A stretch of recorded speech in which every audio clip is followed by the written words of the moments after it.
दोस्तों, इस कहानी को ध्यान से और अंत तक जरूर सुनिएगा।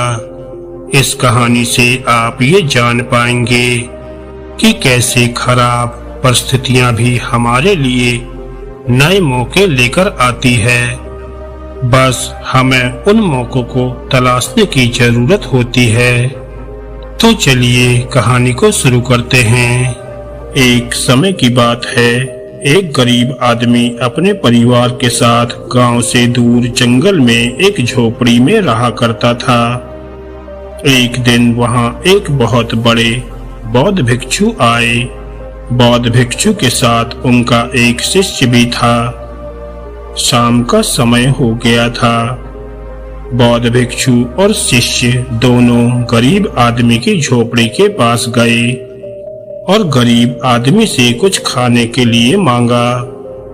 गरीब आदमी ने उन्हें कुछ मीठे आम लाकर दिए। बौद्ध भिक्षु और उनके शिष्य ने आम खाए और अपनी भूख मिटाने के बाद वहां से चलने को कहा। अब रात हो चुकी थी, इसलिए गरीब आदमी ने बौद्ध भिक्षु और उनके शिष्य को अपने पास ही ठहरने के लिए कहा।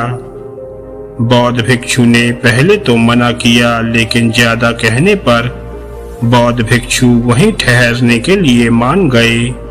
सोने का समय आ गया तो बौद्ध भिक्षु ने उस गरीब आदमी से पूछा कि आप क्या काम करते हो। तो इस पर वह गरीब आदमी बोला, मेरी झोपड़ी के पास एक आम का पेड़ है। हम उस पर लगे आमों को खाकर गुजारा करते हैं। बस ऐसे ही सब कुछ चल रहा है। बातें करते हुए रात ज्यादा हो गई और सब सोने चले गए। और जब सब सो गए तो रात में बौद्ध भिक्षु की आंखें खुली।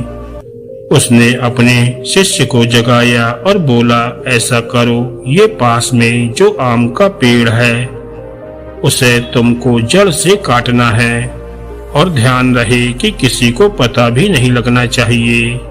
शिष्य बोला, महात्मन, इस आदमी ने आपको खाना खिलाया, आपको यहाँ रुकने के लिए कहा और आप उस पेड़ को कटवाना चाहते हो जिससे उसका जीवन चल रहा है।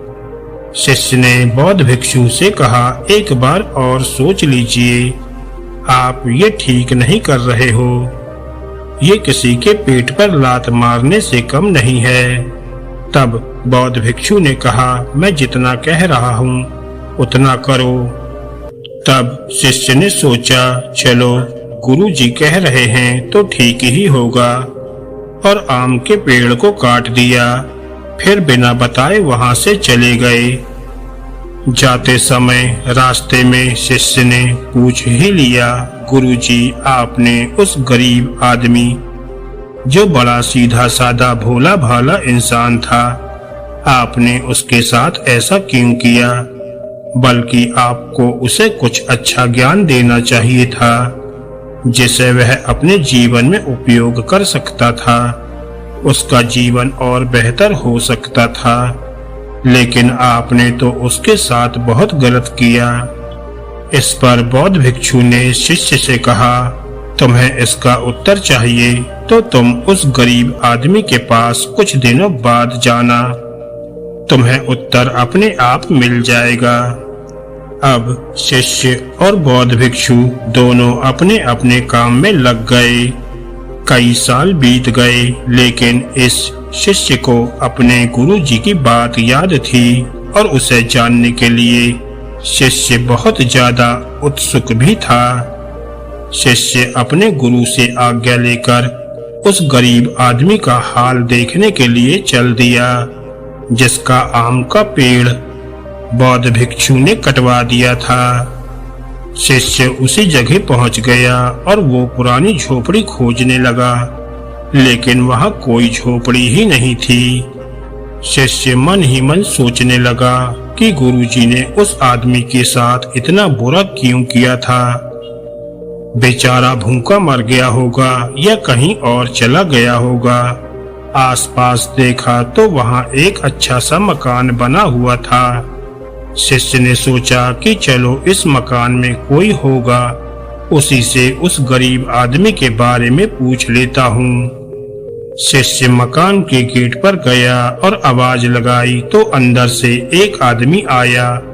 उसे देखते ही शिष्य चौंक गया, क्योंकि जो अंदर से आदमी आया था वो वही गरीब आदमी था जो पहले बहुत गरीब था। शिष्य ने भी अपना परिचय दिया और कहा कि मैं अपने गुरुजी के साथ पहले भी आया था, जो एक रात आपकी झोपड़ी में रुके थे। उस गरीब आदमी को भी याद आ गया था। वह तुरंत शिष्य को अंदर ले गया। शिष्य ने कहा कि आप तो पहले एक पुरानी सी झोपड़ी में रहते थे। आपका केवल एक आम का पेड़ था, जिसके आम खाकर आप गुजारा कर रहे थे। ये इतना अच्छा मकान, ये गाड़ी, आपने ये सब कैसे लिया? तब वो आदमी बोला कि जिस दिन आप यहाँ रुके थे, न जाने किसने मेरे आम के पेड़ को काट दिया। मैं बहुत परेशान हुआ था, लेकिन कुछ ना होने के कारण पहले तो मेरे समझ में कुछ नहीं आया।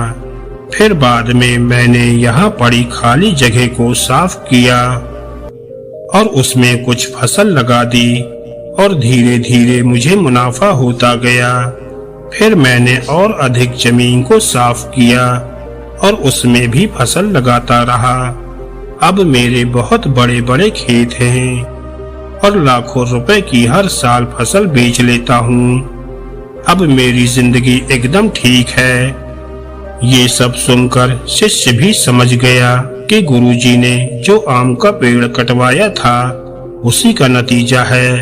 जो ये आदमी, जिसने कभी कमाना सीखा नहीं था, बस अपना पेट भरने को ही जिंदगी समझता रहा, जिसे किसी और चीजों के बारे में पता ही नहीं था, उसको एक कामयाब व बड़ा किसान बना दिया। दोस्तों, ये कहानी हमें सिखाती है कि हमारे जीवन में भी कभी कभी ऐसा ही आम का पेड़ आ जाता है, जिसके चक्कर में हम कुछ और ज्यादा करने की सोच ही नहीं पाते हैं और जैसा पहले होता आया है वैसा ही होता रहता है और हम दोष देते हैं कि मुझे तो कुछ और करने का मौका ही नहीं मिला। दोस्तों, अगर आपको ये कहानी अच्छी लगी हो तो वीडियो को लाइक करें और ऐसी ही ज्ञानवर्धक और मोटिवेशनल कहानियों को सुनने के लिए हमारे चैनल को सब्सक्राइब करना ना भूलें। धन्यवाद दोस्तों।